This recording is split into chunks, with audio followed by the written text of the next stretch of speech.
Some cars are fast, some are beautiful, and then there are the disasters. The ones so poorly designed, so badly built, or just plain stupid.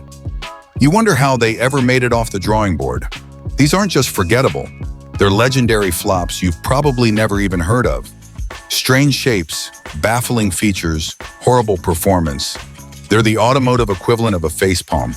Here are 12 of the stupidest cars ever made.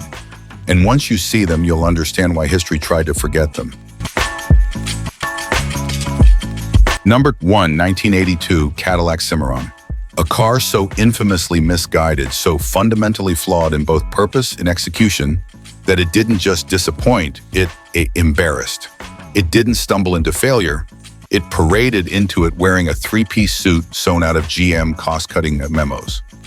To understand the Cimarron's downfall, you first have to imagine what the Cadillac name meant to Americans in the early 1980s.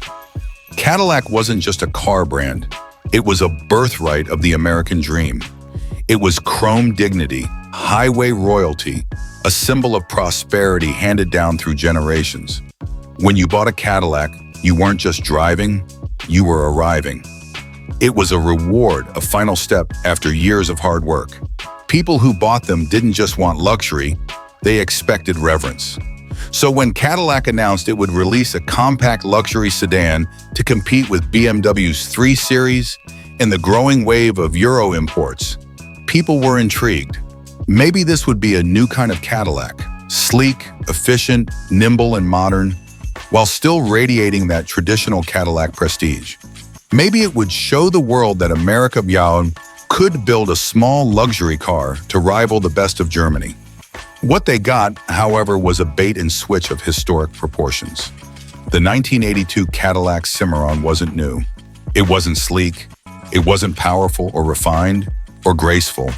What it was, quite literally, was a Chevrolet Cavalier.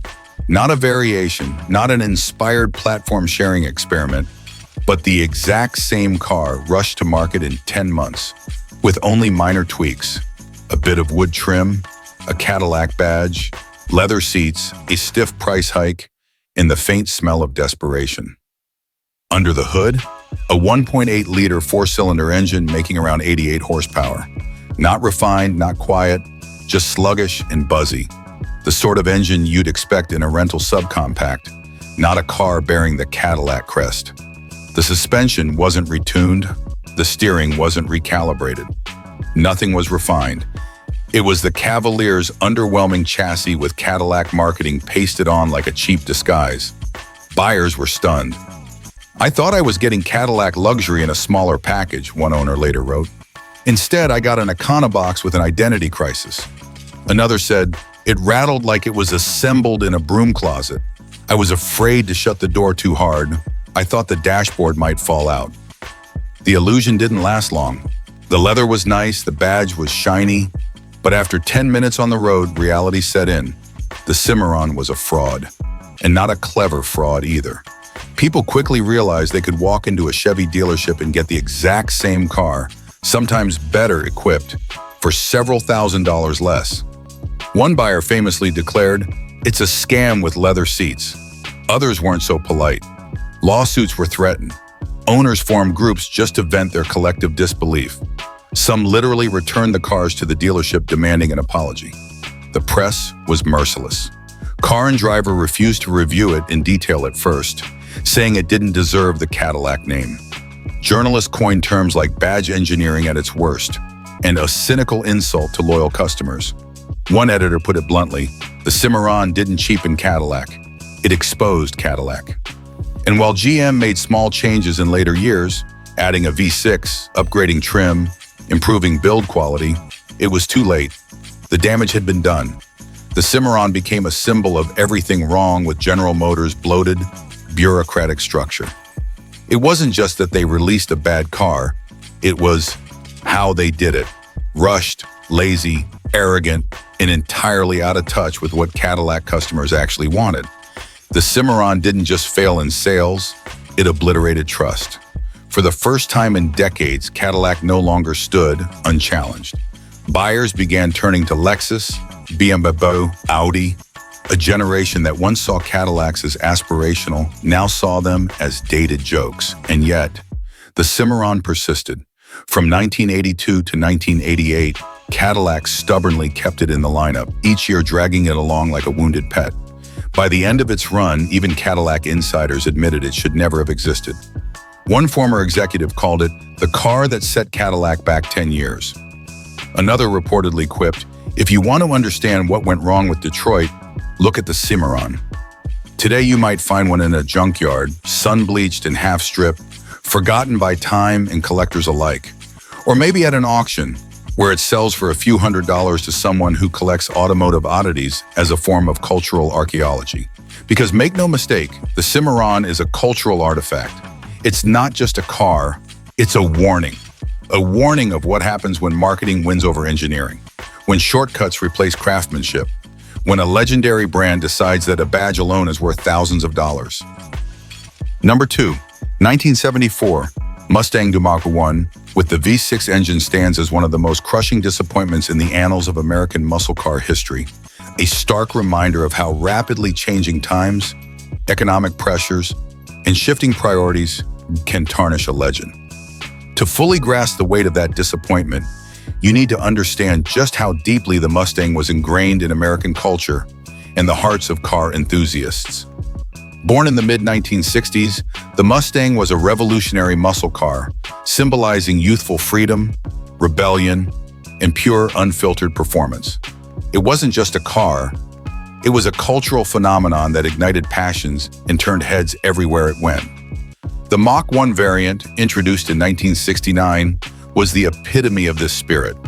Aggressive, powerful, and commanding attention, with its snarling V8 engines, bold stripes, scoops, and a reputation for thrilling performance. Fast forward to 1974, and the landscape had changed dramatically. The muscle car era was sputtering out under the weight of skyrocketing insurance premiums, strict new emissions laws, and the oil crisis that reshaped the very concept of what a car should be. Ford found itself in a tough spot. The company needed to adapt or face irrelevance in a market that was quickly shifting towards smaller, more fuel-efficient vehicles. The Mustang II was their answer, a smaller, lighter, and more economical car, heavily influenced by the Ford Pinto platform.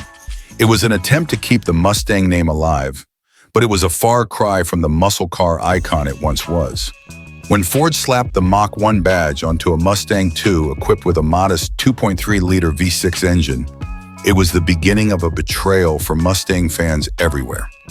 The car looked the part with sporty styling cues reminiscent of its muscle car ancestors, but under the hood lay a timid, underpowered engine that completely undermined the Mach 1's legacy. The 2.3-liter V6 produced paltry power, leaving the car painfully slow off the line and sluggish in every driving situation. The result was a Mustang that failed spectacularly at doing what Mustangs were supposed to do: deliver thrilling, aggressive performance. Owners who bought the Mustang II Mach 1, expecting that legendary Mustang roar and power, were left bitterly disappointed.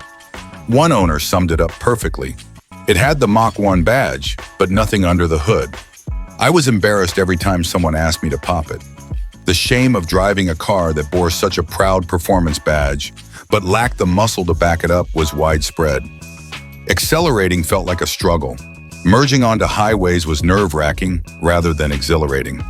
The Mach 1 name became almost a cruel joke, a hollow emblem of a bygone era. But the performance wasn't the only sore spot.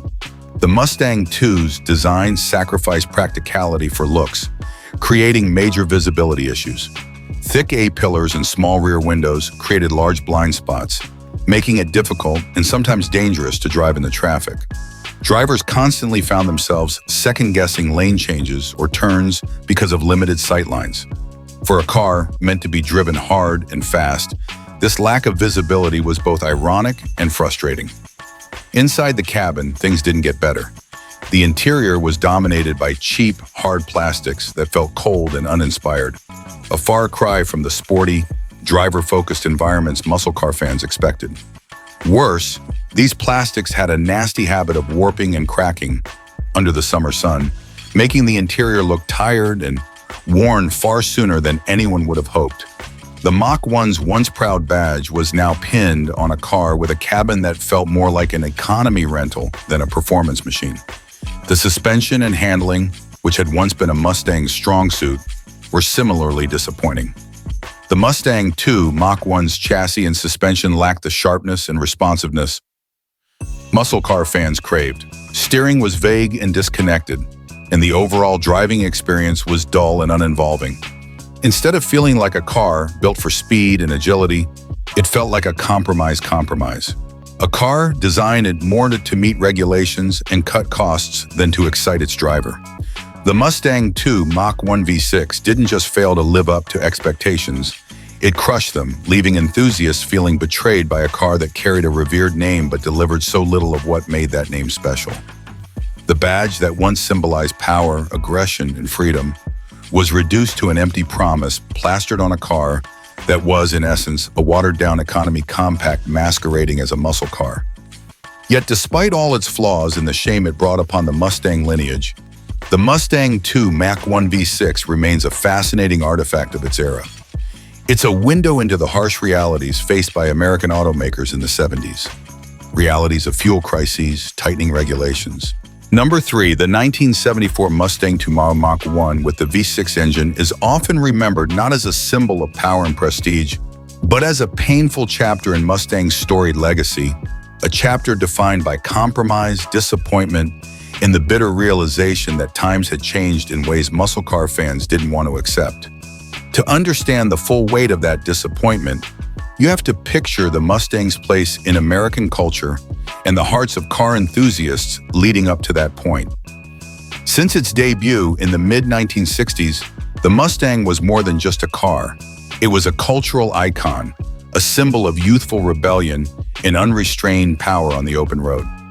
The Mach 1 variant, introduced in 1969, was the epitome of that spirit.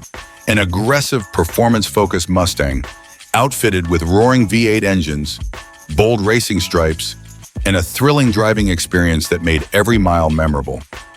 It was muscle car royalty, a car that brought pride and excitement to its owners, and a healthy dose of envy from rivals. By 1974, however, the muscle car era was fading rapidly.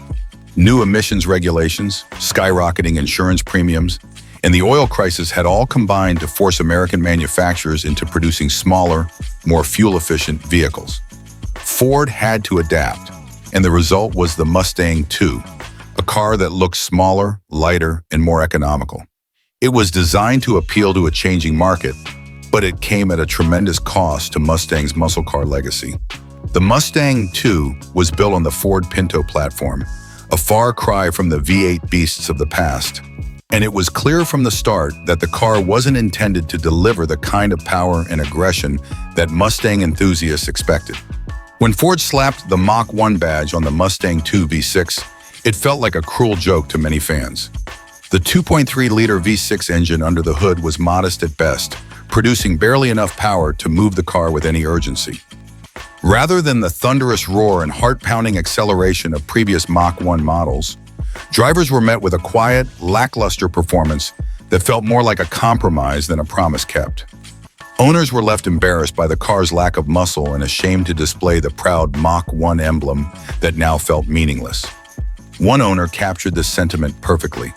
It had the Mach 1 badge, but nothing under the hood. I was embarrassed every time someone asked me to pop it. The car's shortcomings extended beyond performance. The Mustang II's styling, while sleeker than its predecessor, created significant visibility problems. Thick A-pillars and small rear windows made blind spots a constant hazard, causing drivers to struggle with basic tasks like lane changes and turns. The lack of driver confidence in such situations only deepened the sense of disappointment for owners who expected a sporty, driver-focused experience. Inside, the Mustang II Mach 1 was equally underwhelming. The interior was dominated by hard plastic panels that felt cheap and unrefined.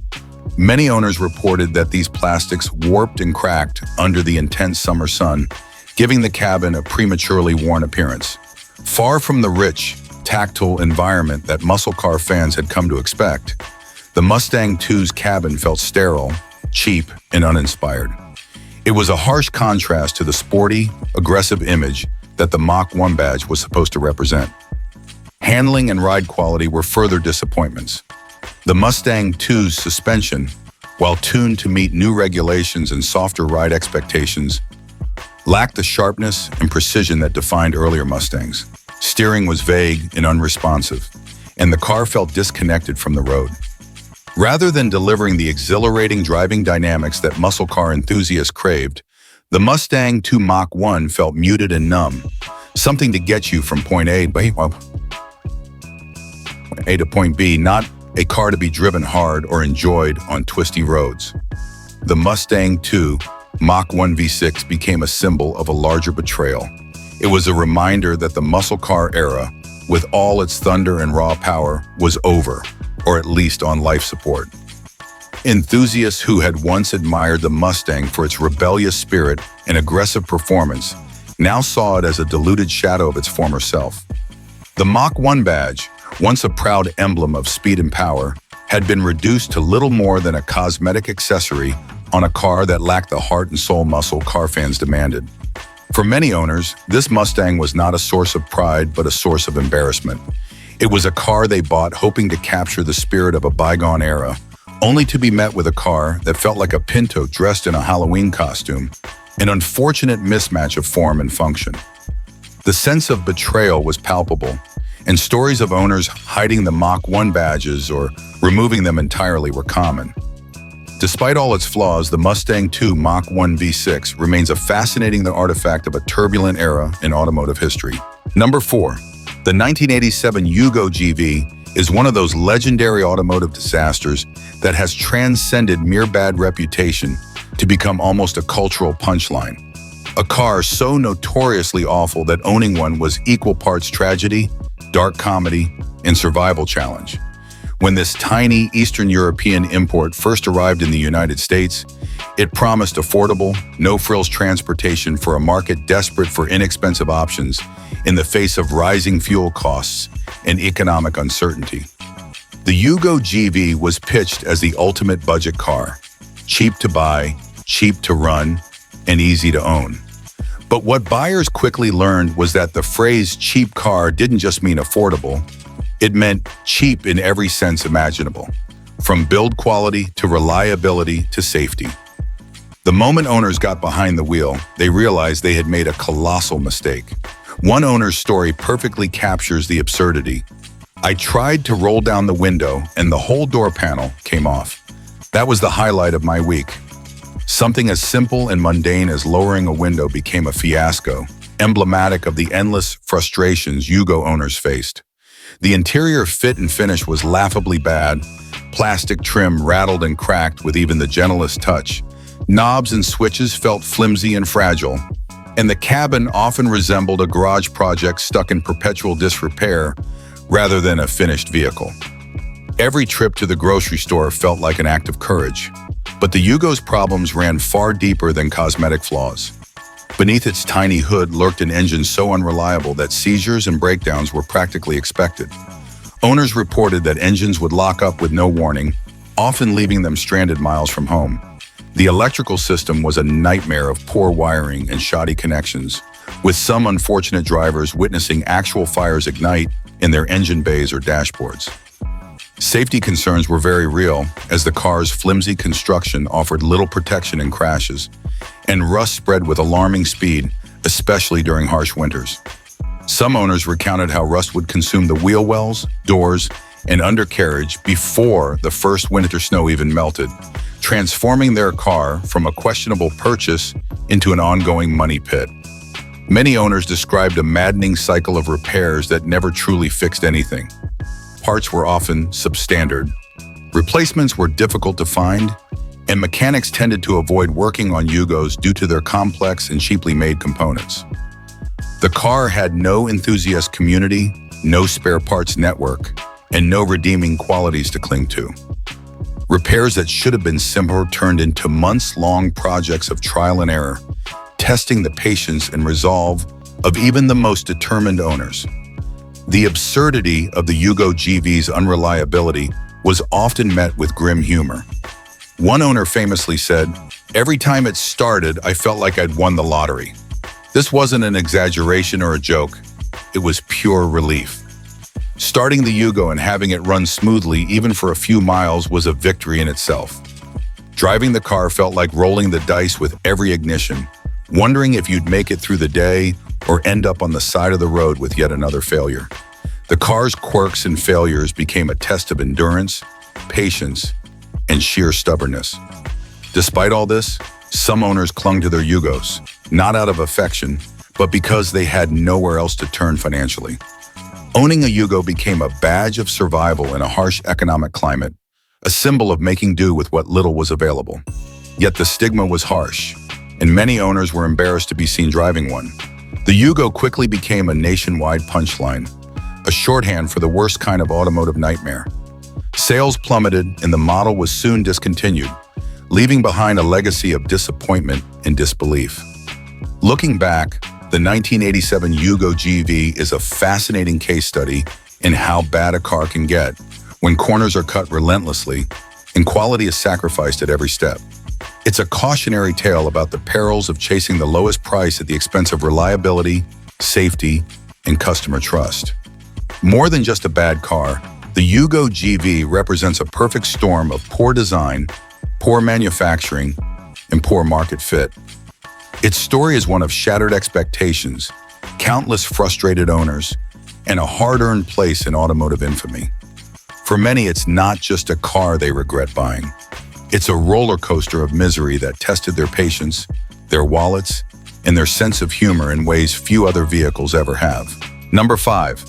The 1961 Ford Thunderbird, famously nicknamed the Jetbird, was supposed to be a bold leap into the future, a stunning blend of luxury and space-age design that would dazzle buyers and firmly establish the Thunderbird as a symbol of cutting-edge American automotive style. When it was unveiled, its sleek, sharp-edged lines, dramatic tail fins, and futuristic cockpit-style interior screamed innovation and glamour. Ford wanted this Thunderbird to be more than just a car. They wanted it to be a statement, a rolling testament to the optimism and technological excitement of the early 1960s, when the space race captured the world's imagination and everyone dreamed of flying cars and rockets. But beneath the dazzling exterior, the reality for owners was a harsh disappointment. One owner captured the feeling perfectly. It looked space-age, but it drove like a submarine. You couldn't see out, and it handled like a mattress. The Jetbird's design, while visually striking, came at a serious cost to practicality and driver confidence. The car's large, rounded greenhouse and thick pillars severely limited visibility, creating dangerous blind spots that made everyday driving stressful and unpredictable. Navigating city streets or parking lots was an exercise in frustration, and long highway drives demanded constant vigilance just to keep track of other vehicles around you. Handling was another sore point.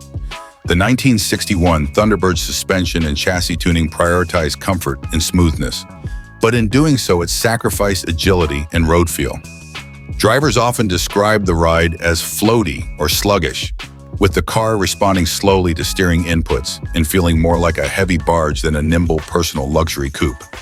The softness that should have promised a cushy ride instead translated into a disconnected driving experience that made spirited driving impossible and left owners feeling frustrated rather than pampered. Inside, the Jetbird's interior was a confusing maze of futuristic styling cues that often felt more like gimmicks than functional features. The dashboard was cluttered with oddly placed controls and gauges, and many owners found it difficult to figure out which switch did what. Some even joked that driving the car felt like piloting a spaceship, but one that was not quite ready for flight.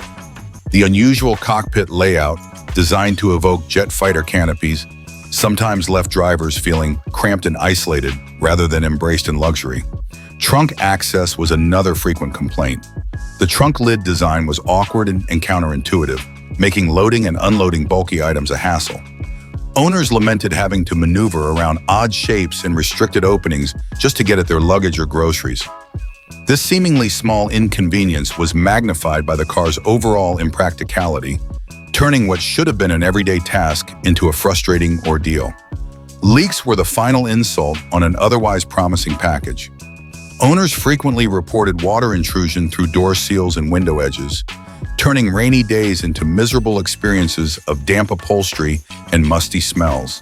For a luxury car that demanded a premium price, these issues felt like glaring defects and added to the growing sense of buyer's remorse. Many owners summed up their experience by saying the 1961 Thunderbird felt like a concept car that escaped the show stand before it was ready. It was as if Ford had been so focused on pushing the envelope of style and technology that they neglected the basics of comfort, visibility, and usability. The Jetbird was a bold experiment that fell short in execution, leaving owners caught between admiration for its daring design and frustration with its many flaws. In retrospect, the 1961 Ford Thunderbird Jetbird remains a fascinating example of ambition and risk-taking in American car design. It captured the spirit of an era obsessed with the future and space travel, but also served as a cautionary tale about the dangers of prioritizing style over substance. For many, it's a beautiful failure, a car that looked like a star but drove like a clunker, forever etched in automotive history as a bold but flawed leap into the space age. Number 6. The 1985 Pontiac 6000 STE AWD arrived with a strong dose of ambition and promise, a vehicle that was supposed to bridge the gap between everyday family transportation and the rising demand for sporty, all-weather performance sedans. Pontiac aimed to lure buyers looking for the best of both worlds, the practicality and space of a mid-size sedan combined with the grip and confidence of all-wheel drive, wrapped up in a package that had some sporty flair. The idea was to stand out in a market flooded with uninspired commuter cars and to offer something that could handle the harsh realities of winter roads without sacrificing style or comfort. Yet for many who took delivery of the 6000 STE AWD, that promise quickly crumbled under the weight of disappointing execution and growing frustration. Owners hoped the car's all-wheel drive system would provide sure-footed traction and control in slick or snowy conditions. Yet the reality was far from reassuring. As one owner bitterly put it, it was supposed to be all-wheel drive, but half the time the front wheels spun anyway.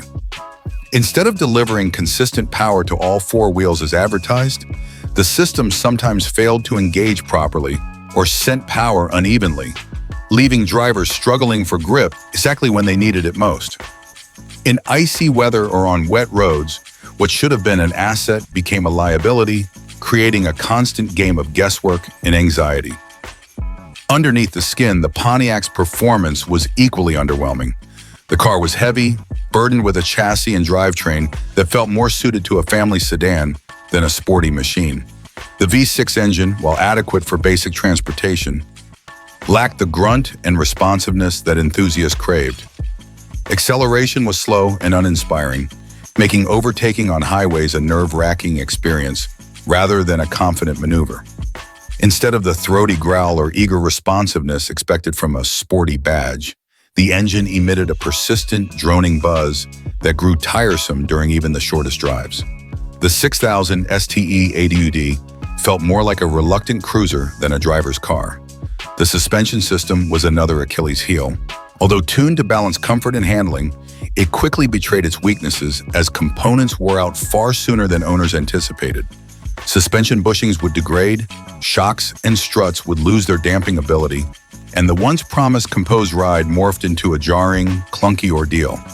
Drivers complained that the car bounced excessively over uneven roads and felt disconnected from the pavement, robbing them of confidence behind the wheel. In winter,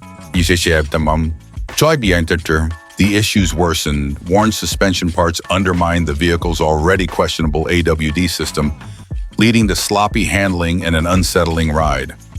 The car was supposed to inspire control and security, but instead it amplified anxiety and frustration during the most challenging driving conditions. Inside the cabin, things did not improve. The dashboard, which Pontiac marketed as modern and driver-centric, became a symbol of confusion and poor design. An owner described it as looking like a broken pinball machine, which vividly captured the chaotic array of buttons, switches, and gauges. The layout was unintuitive, forcing drivers to hunt for basic controls and creating distractions that should never have been part of the driving experience. To make matters worse, the electronics were prone to glitches and malfunctions, ranging from flickering instrument panels to erratic behavior of climate controls and radios. Far from feeling like a high-tech sports sedan, the interior felt unfinished and frustratingly unreliable. The sense of disconnect between the driver and car grew stronger with each passing mile. One owner summed up their deteriorating relationship with the Pontiac perfectly. "I hated that car more each winter." This sentiment echoed through many owner stories, where the cold months became a trial by fire. What should have been the car's shining feature, its AWD system, turned into a source of endless aggravation. Rather than providing peace of mind and grip on snow-covered roads, the car felt like it was constantly fighting against itself. Mechanical issues multiplied with the weather's worst, and the winter's harshness exposed every weak point in the car's design and build quality. Looking back, the 1985 Pontiac 6000 STE AWD stands as a textbook example of a vehicle that was overhyped and underdelivered.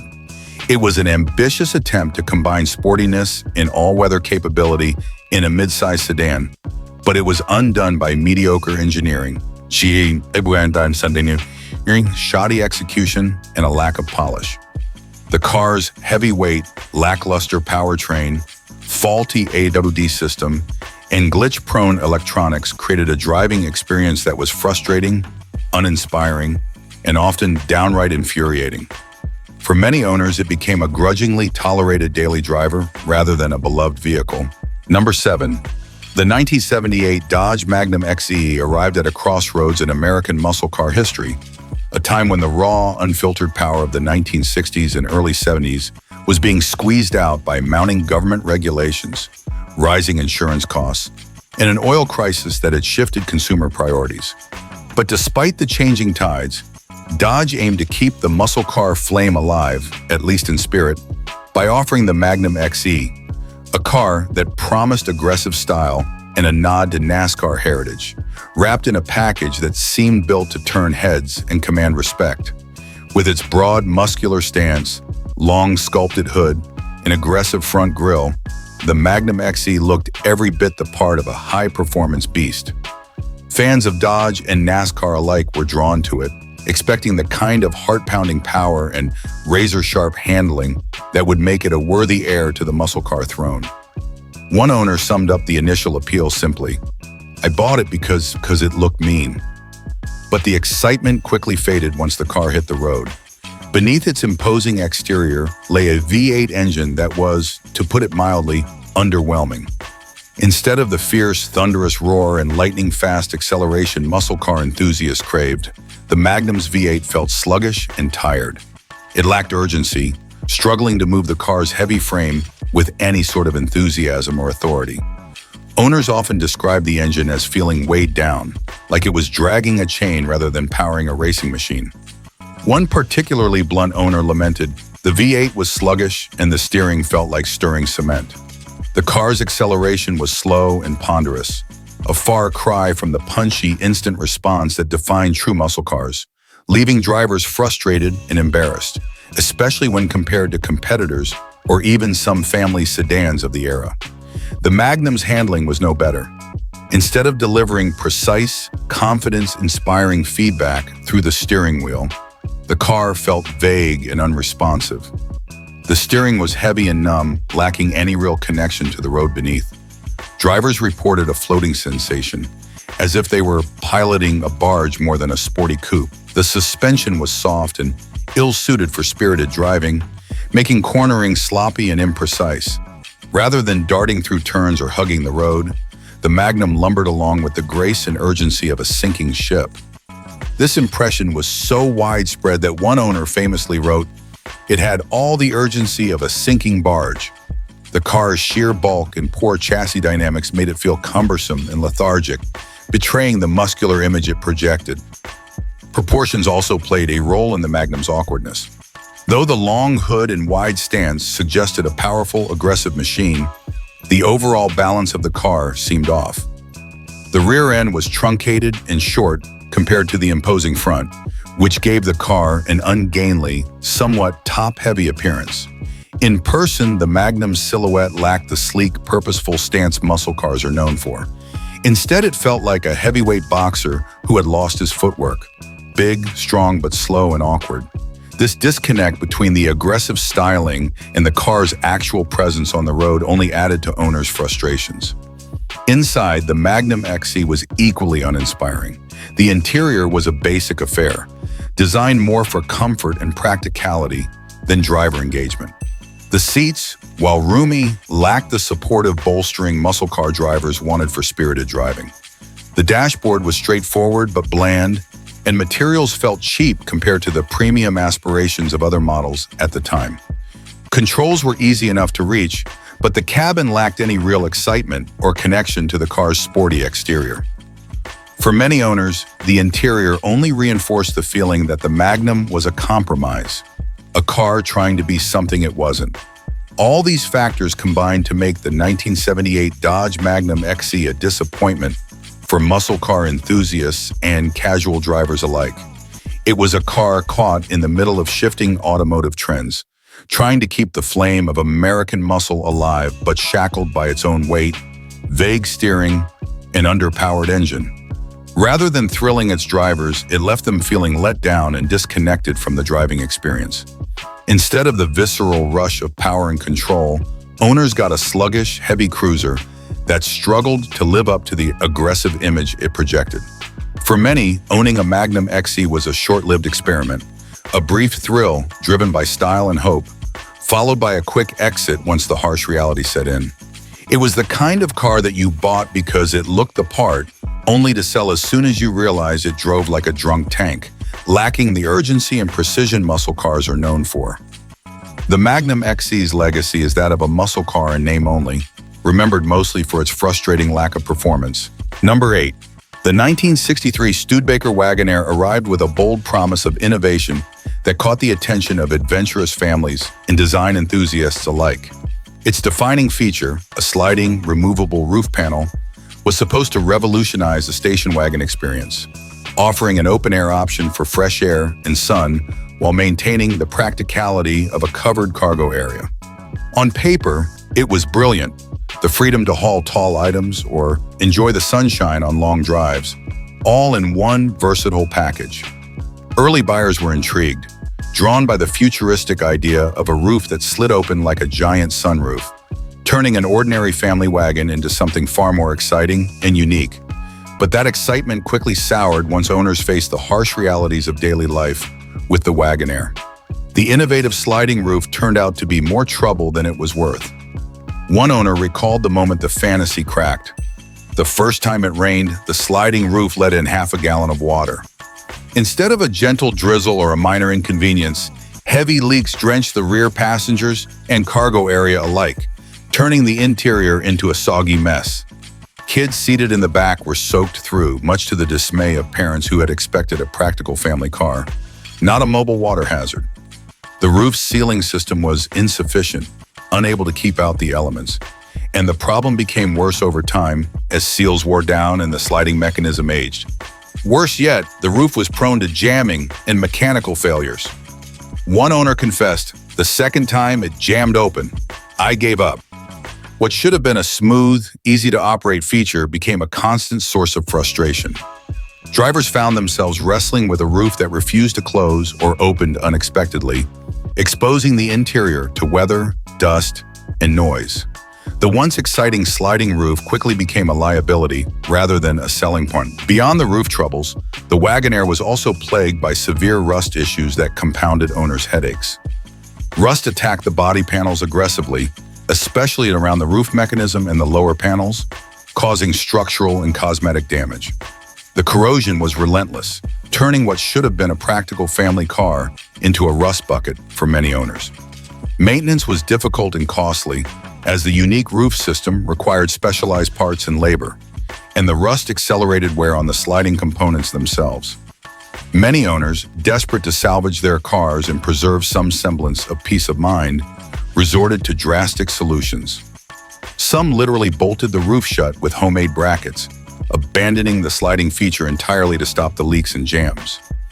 This DIY fix, while effective at preventing water intrusion, stripped the car of its main innovation and appeal, turning it into a more conventional station wagon, but one still plagued by rust and other common issues.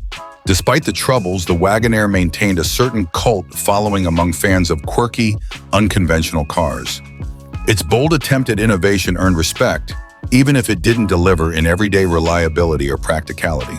It remains a symbol of Studebaker's willingness to take risks and push boundaries in automotive design, even if those risks didn't always pay off.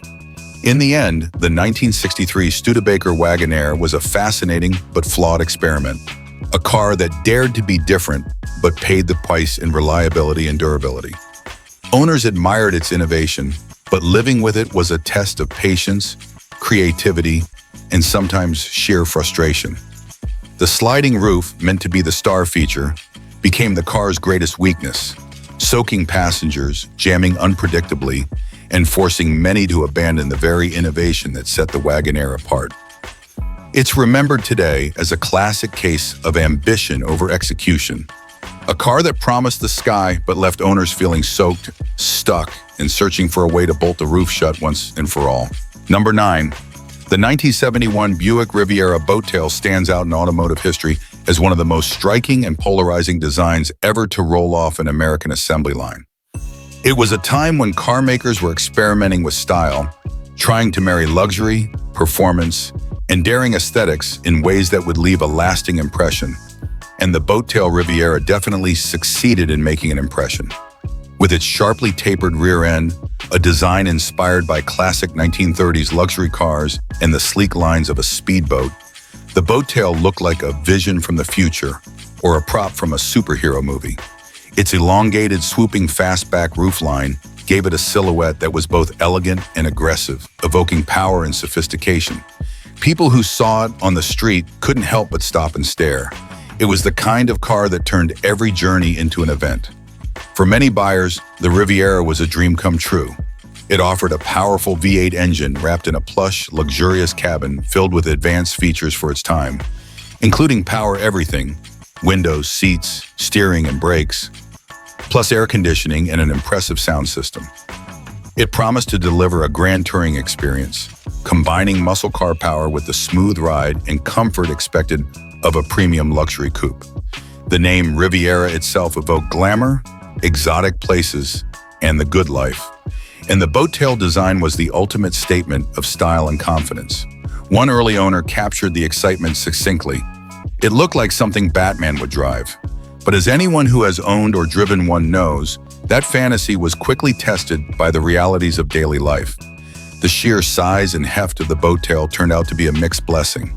At over 17 feet long and weighing nearly 2 tons, the Riviera was a true land yacht, impressive and imposing, but also difficult to handle in tight spaces. Parking became a dreaded chore. Maneuvering it into city spots, crowded garages, or narrow driveways was a challenge that made even seasoned drivers sweat. Its length and width demanded patience, skill, and sometimes a bit of luck.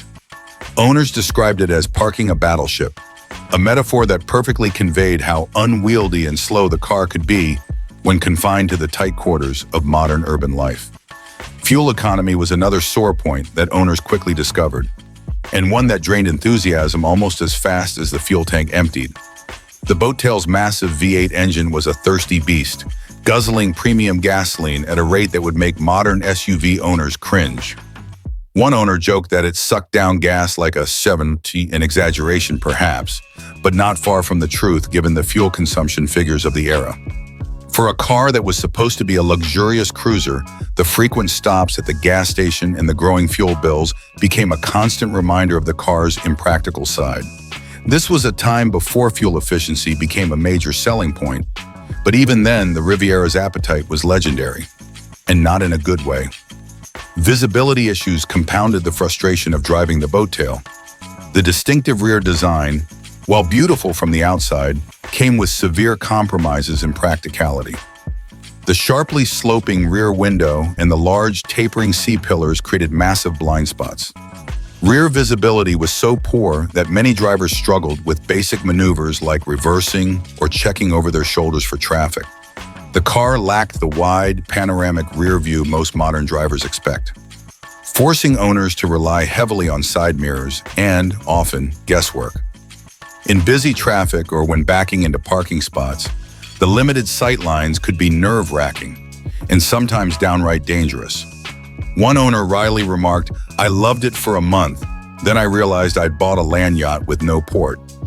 That humorous but telling quote captures the bittersweet reality of owning such a visually stunning but practically challenging car.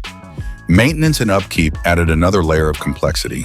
The boat-tail Riviera's engineering reflected Buick's attempt to blend performance with luxury, but that complexity came with costs. The big V8 engine, smooth and powerful as it was, required regular, attentive maintenance and premium fuel, which was not cheap. The car's large size meant that parts were heavy and expensive, and some repairs were complicated by the unique design elements. For example, servicing the rear end or working around the sloping roofline required extra care and expertise. These factors meant that owning a boat tail was not just about the purchase price, it was a long-term financial and time commitment. Many owners found that the beautiful, imposing car also demanded a lot of care and patience to keep it running smoothly. Yet, despite these challenges, the 1971 Buick Riviera boat tail earned a devoted following among collectors and enthusiasts who appreciated its unique combination of style, luxury. Number 10. The 1976 Plymouth Volare arrived with high hopes, positioned as Chrysler's answer to the booming compact and mid-size market of the 1970s. Promoted as a reliable, modern, and economical car, meant to restore Plymouth's tarnished reputation after the disaster of the Plymouth Valiant, the Volare was supposed to be a fresh start. At first glance, it looked decent enough, boxy but functional, with clean lines and a fairly spacious interior that seemed promising for families and commuters alike. But beneath that unassuming exterior lurked a nightmare of quality control failures and reliability disasters that quickly turned owners' dreams into daily frustration. One owner's brutal summary echoed the sentiment of many. The fenders rusted before the first oil change. For a brand new car, that was an astonishing level of corrosion. Volare owners discovered that the metal panels were alarmingly thin and poorly treated, allowing rust to take hold almost immediately, especially in regions with harsh winters or humid climates. It wasn't just surface rust either. The corrosion ate through key structural components, causing safety concerns and massive repair bills. Many drivers found themselves patching or replacing fenders mere months after purchase, a maddening situation for anyone who expected a dependable daily driver. As if the rust wasn't bad enough, the Volare suffered from a host of mechanical gremlins that made ownership a constant battle. Recalls piled up, often related to dangerous stalling problems that could strike without warning, leaving drivers stranded in traffic or worse. The engine and transmission combinations were often underwhelming and prone to failure, leading to endless trips to the mechanic and skyrocketing maintenance costs. Owners vented about their cars dying for no reason and being unpredictable on the road, a terrifying prospect for anyone relying on their vehicle for daily transportation. Inside, the Volare was no sanctuary from disappointment. Interiors fell apart faster than the paint faded. Dashboards cracked, seat cushions sagged, and plastics became brittle under sunlight. Instead of feeling like a quality, comfortable cabin, the interior often felt cheap and fragile, betraying the promise of a modern, reliable car. One driver complained that the upholstery shredded like paper after a few months. The combination of rattles, squeaks, and rapidly deteriorating trim made every drive a reminder of the car's deep flaws. Even fundamental safety components like brakes were problematic. Reports of brake failures were common, with some owners describing the pedal going soft or the brakes fading dangerously under heavy use. In an era when safety was becoming a bigger concern, this was a serious liability that added to the car's poor reputation. The frustration and disappointment of owning a Plymouth Volare reached a peak with one particularly colorful owner's comment. "If you stood still too long, it would rot under your feet." That perfectly captures the feeling of hopelessness and anger many Volare owners experienced. A new car that seemed to fall apart just sitting still, a mechanical and rust-ridden disaster from the moment it left the showroom. In retrospect, the 1976 Plymouth Volare became one of the automotive industry's cautionary tales. It symbolized a time when cost-cutting, rushed development, and poor quality control combined to create a product that betrayed its customers' trust. Owners weren't just disappointed. Many felt cheated, as their brand-new cars quickly devolved into unreliable, unsafe, and rust-riddled machines that drained their wallets and patience alike. Yet, despite its flaws, the Volare remains a curious relic of the 1970s. A car that promised much but delivered little, leaving a legacy defined more by frustration than fondness. It's remembered as a cautionary chapter in Plymouth's history, a stark reminder that even big names and bold claims can't always overcome poor execution and shoddy craftsmanship. For those unlucky enough to own one, the Volare was a test of endurance, patience, and sometimes sheer disbelief at just how quickly a car could fall apart. Number 11. The 1981 Chrysler Imperial arrived with high expectations and an air of undeniable grandeur. It was Chrysler's attempt to reclaim its place at the pinnacle of American luxury automobiles, a flagship model designed to embody sophistication, advanced technology, and an unmistakable presence on the road. From the moment it was unveiled, the Imperial was a head-turner. Its sharp, angular lines combined with a stately grille, hidden headlights, and a long, low stance gave it a commanding and futuristic appearance. The interior was equally ambitious. Hand-stitched leather, thick plush carpeting, power everything, and an array of gadgets that, on paper, read like the dream car of the early 1980s. But behind this impressive facade lurked a bitter irony that would come to define the Imperial's legacy. Buyers who eagerly shelled out a premium price were dazzled initially, captivated by the futuristic digital dashboard that replaced traditional analog gauges with bright electronic readouts. This was meant to symbolize Chrysler's leap into the future, setting the Imperial apart as a technological marvel. Unfortunately, this digital dash quickly became a source of constant frustration and embarrassment. Owners reported that the display was highly unreliable. It flickered randomly, blanked out under sunlight, or froze altogether, leaving drivers without critical information like speed, fuel level, engine temperature, or warning lights.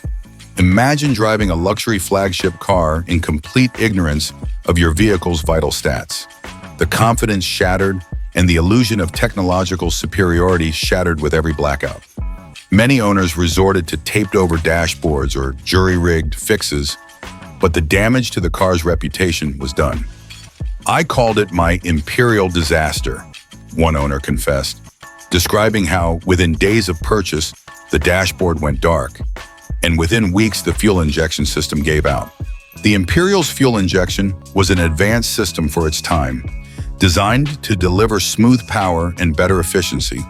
Instead, it turned into a ticking time bomb of mechanical failures. Breakdowns became frequent, leaving owners stranded or dealing with expensive repairs that were complicated by the car's complex electronics and unique components. The fuel injection system's unreliability, coupled with the dash problems, made the Imperial a nightmare to maintain. Owners often felt trapped in a paradox, a luxury car that demanded luxury-level maintenance, but frequently failed to start or stay running. The car's electrical woes extended beyond the dashboard and engine management. Climate control systems, power seats, windows, and lighting were prone to malfunction or intermittent failure. Chrysler's engineering team had pushed the envelope, but the rushed development and insufficient quality control meant that many features were fragile and poorly supported by the dealership networks. This led to a constant stream of visits to the mechanic, long wait times for parts, and mounting frustration among owners who expected their Imperial to operate flawlessly, or at least better than less expensive, simpler vehicles. Driving the Imperial was a study in contrasts. Its massive, plush interior felt like a rolling living room, thick carpeting, deep leather seats, and a quiet cabin that insulated occupants from the outside world. The ride was soft and smooth, prioritizing comfort over sharp handling or sporty performance. But this comfort came at a price. The car was heavy and slow, with vague steering and a bulky feel that made it sluggish around corners and uninspiring on the open road. While it was meant to impress with effortless grace, many owners felt it lacked the dynamic finesse expected in a modern luxury car. It was more Vegas magic show than automobile, one frustrated driver said, perfectly capturing the illusion of spectacle that masks the underlying failings. Despite all these problems, some owners remained loyal, captivated by the Imperial's unique style and presence. The car was undeniably rare and special, a symbol of an era when American luxury automakers dared to dream big and push technological boundaries, even if those dreams sometimes turned into nightmares. For many, the Imperial represented ambition and innovation, a glimpse into what could have been a new chapter for Chrysler had the execution matched the vision. Today, the 1981 Chrysler Imperial stands as a fascinating cautionary tale in automotive history. It is remembered less for its style or comfort and more for its relentless parade of electronic glitches, mechanical breakdowns, and costly maintenance headaches. The car's legacy is a complex one, a blend of awe and disappointment, glamour and frustration, futuristic design marred by flawed execution. For those who owned one, the Imperial was a roller coaster ride of emotions, a car that promised the future but delivered a relentless test of patience. In retrospect, number 12, the 1962 Dodge Dart arrived amid a shifting automotive landscape where manufacturers were grappling with changing consumer preferences and the rising demand for more efficient, smaller vehicles without sacrificing interior space or comfort. Dodge's response was the Dart, a downsized full-size car that was supposed to bridge the gap between large traditional American sedans and the emerging compact market. However, what Dodge ended up delivering was a perplexing, awkwardly sized vehicle that bewildered buyers, alienated dealers, and became a source of constant frustration for its owners. From the moment you laid eyes on the Dart, it was clear something was off. It looked neither here nor there, too large and heavy to feel like a compact, yet too small and awkwardly proportioned to stand confidently as a full-size sedan. The styling was unusual, an angular, boxy shape with odd lines and a stance that lacked the commanding presence expected from a Dodge full-size. Many people who saw it described the car as looking like an alien spaceship that had somehow crash-landed in their neighborhood, its design neither elegant nor practical. The Dodge Dart simply didn't fit into the neat categories the market had established, leaving buyers confused and uncertain about what they were getting. Behind the wheel, the experience was just as disappointing. Rather than feeling like a modern, responsive car, the Dart drove like a lumbering tank. Its suspension was tuned to be firm yet imprecise, resulting in a harsh ride that bounced over bumps and felt disconnected from the road. Steering was heavy and vague, making it difficult to handle tight corners or even simple lane changes with confidence. Many owners lamented that the Dart actually handled worse than the older, larger models it was supposed to replace, and without any tangible benefits in fuel economy or interior space. Instead of being a nimble, efficient alternative, it was a clunky compromise that satisfied no one. Compounding these handling issues was the Dart's notoriously poor build quality. Reports flooded in from owners complaining about rattles, squeaks, and trim pieces falling off with astonishing speed. Panels often didn't align correctly, and the fit and finish throughout the interior left much to be desired. One owner famously described how the car seemed to fall apart like an origami crane in the rain, a vivid image that captured the fragility hidden beneath its bulky exterior. The car also suffered from early rust problems, especially around the wheel wells and lower body panels, which only worsened with time. Mechanical gremlins were common too, with electrical issues, transmission glitches, and frequent breakdowns turning ownership into a burdensome chore rather than a source of pride. Dealerships, the front line of customer interaction, grew to despise the Dart. It was a hard sell, as even the salespeople couldn't confidently explain what made the car special or why someone should choose it over competitors. Customers were bewildered by its unclear market positioning. Was it a compact, a mid-size, a full-size? The answer wasn't obvious, and the ambiguity bred distrust. This confusion often led to poor sales and frustrated customers who felt stuck with a car that didn't meet their needs or expectations. One of the most telling anecdotes involved an elderly gentleman who, after taking the Dart for a brief test drive, didn't hesitate to drive it straight back to the dealership and bluntly ask, "What the hell did I just buy?" His words encapsulated the collective disappointment of many Dart owners who felt deceived by the marketing and let down by the reality of the vehicle. They had hoped for a practical, reliable car that balanced size and economy, but instead found themselves saddled with an awkward, uncomfortable, and unreliable machine. The 1962 Dodge Dart's failure was not just a product of its engineering or styling. It was a reflection of Dodge's struggle to find its footing during a period of rapid change in the American auto industry. The car was caught in no man's land, trying to please too many audiences and ultimately failing to satisfy any. Its unclear identity, poor performance, and shoddy quality left it an embarrassment for the brand and a regret for those who owned it. Today, the Dart is largely forgotten, a footnote in Dodge's history overshadowed by more successful models that came before and after. But for those who lived through it, the 1962 Dodge Dart remains a stark reminder of what can go wrong when ambition and design collide without clear vision or execution. It's a story of unmet expectations, dealer frustration, and the bitter disappointment of a car that never quite knew what it wanted to be.